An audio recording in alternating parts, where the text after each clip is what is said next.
Hari ini kita ke tema 4, berbagi pekerjaan. Assalamualaikum warahmatullahi wabarakatuh. Selamat pagi, salam sejahtera untuk kita semua. Bertemu lagi dengan Pak Yayat dalam tema 4, subtema 2, pekerjaan di sekitarku, muatan bahasa Indonesia, yaitu mengidentifikasi tokoh, penokohan, amanat atau pesan moral dalam suatu cerita. Karya sastra. Karya sastra adalah ungkapan pribadi manusia yang berupa pengalaman, pemikiran, perasaan, ide, semangat, keyakinan dalam suatu bentuk gambaran kehidupan yang dapat membangkitkan pesona dengan alat bahasa dan dilukiskan dalam bentuk tulisan. Contoh karya sastra, yang pertama cerita, kedua dongeng, ketiga puisi, keempat novel, kelima drama, dan lain-lain. Inti cerita dalam sastra dapat diketahui jika kita membacanya dengan cermat. Unsur intrinsik. Unsur intrinsik suatu cerita adalah unsur-unsur yang membangun suatu cerita dari dalam. Unsur intrinsik karya sastra, yang pertama tokoh, adalah pelaku, penokohan atau perwatakan. Tema adalah gagasan atau ide atau pikiran utama. 4. Alur, urutan atau rangkaian peristiwa. 5. Latar atau setting, tempat suatu kejadian. 6. Sudut pandang, cara pengarang menempatkan diri dalam suatu karya sastra. Salah satu unsur intrinsik suatu karya sastra adalah tokoh. Tokoh berdasarkan fungsinya dibedakan menjadi dua. Yang pertama, tokoh utama, dan yang kedua, tokoh tambahan.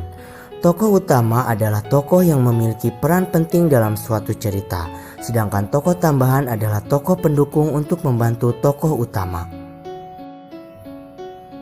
Penokohan atau perwatakan dibagi menjadi dua, yaitu protagonis dan antagonis. Protagonis adalah watak baik, sedangkan antagonis adalah watak jahat. Menyampaikan pendapat tentang suatu cerita. Hal-hal yang perlu diperhatikan dalam menyampaikan pendapat, yang pertama memahami tema cerita, yang kedua menuliskan pendapat dengan bahasa yang singkat dan jelas. Ayo anak-anak, kamu buka tema 4 halaman 76-77 mengenai hebatnya dokter kami. Pak Yayat membuatnya dalam bentuk animasi. Samir, apa kabar kamu hari ini? Saya baik-baik saja, Franklin. Samir, tolong ceritakan dong yang buku siswa tema 4 halaman 76-77 tentang hebatnya dokter kami. Oh, Dokter Hana ya? Iya, Mir. Begini ceritanya, Franklin. Ia adalah Dokter Hana, seorang dokter muda yang sederhana dan terampil. Ayahnya mantan kepala desa kami yang setelah meninggal dunia. Dokter Hana baru kembali ke desa kami 2 tahun lalu, setelah 10 tahun lebih merantau ke kota. Ia memperoleh beasiswa di Fakultas Kedokteran dan setelah lulus ia praktik di Rumah Sakit Umum Kabupaten setelah lulus. Semenjak ia pulang dan praktek di Balai Kesehatan Desa, aku sering mendengar perbincangan warga yang heran atas keputusan Dokter Hana untuk kembali ke desa. Bukankah penghasilan sebagai dokter di kota jauh lebih besar kan, Franklin? Hebat ya dokter Hana. Ayo Mir, terusin lagi ceritanya. Pada ayahku, Dokter Hana bercerita bahwa cita-citanya menjadi dokter dulu muncul karena melihat kesadaran hidup sehat masyarakat desa yang sangat rendah. Sungai dipakai untuk mandi, mencuci, kakus, lalu airnya dikonsumsi. Hasil bumi dan peternakan tidak dimanfaatkan untuk membentuk pola makan sehat. Warga lebih suka menjualnya ke kota dan uangnya dipakai untuk membeli makanan instan. Oh, jadi dokter Hana itu cita-citanya menjadi dokter dilatar belakangi karena kesadaran hidup sehat masyarakatnya sangat rendah ya Mir. Benar sekali, Franklin. Kelanjutan ceritanya gimana, Mir?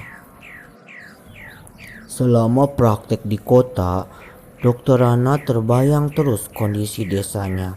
Ia merasa bahwa seharusnya ilmu yang dimilikinya sebagai seorang dokter bisa bermanfaat untuk kampung halamannya sendiri. Jadi Pak Andri, saya ini pulang untuk memenuhi niat saya ketika menerima beasiswa, yaitu mensejahterakan warga desa tempat saya lahir dan dibesarkan, ujar Dokter Rana pada ayahku. Sejak pulang, Dokter Rana memang aktif membina para remaja dan keluarga muda. Ia memberikan penyuluhan tentang pentingnya mencuci tangan, memasak air, pola makan sehat, dan imunisasi. Baginya, generasi muda adalah perantara terbaik untuk menyampaikan misi meningkatkan kesadaran hidup sehat masyarakat desa. Misinya mulia sekali ya, Mir. Terus gimana lagi, Mir, kelanjutannya dari Dokter Rana? Sebagai anak kepala desa, Dokter Rana sering mendengar cerita almarhum ayahnya bahwa banyak warga takut berobat karena tidak mampu membayar. Tak ingin hal itu terjadi, maka diumumkannya bahwa warga yang dapat membayar jasanya dengan sampah. Ya, sampah. Sampah kering jenis apa saja yang bisa didaur ulang.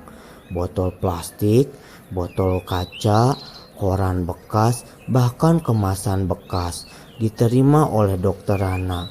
Cara ini membuat warga aktif dan bijak mengelola sampah. Sungguh kreatif dan cerdas cara Pak Dokter mendidik warga.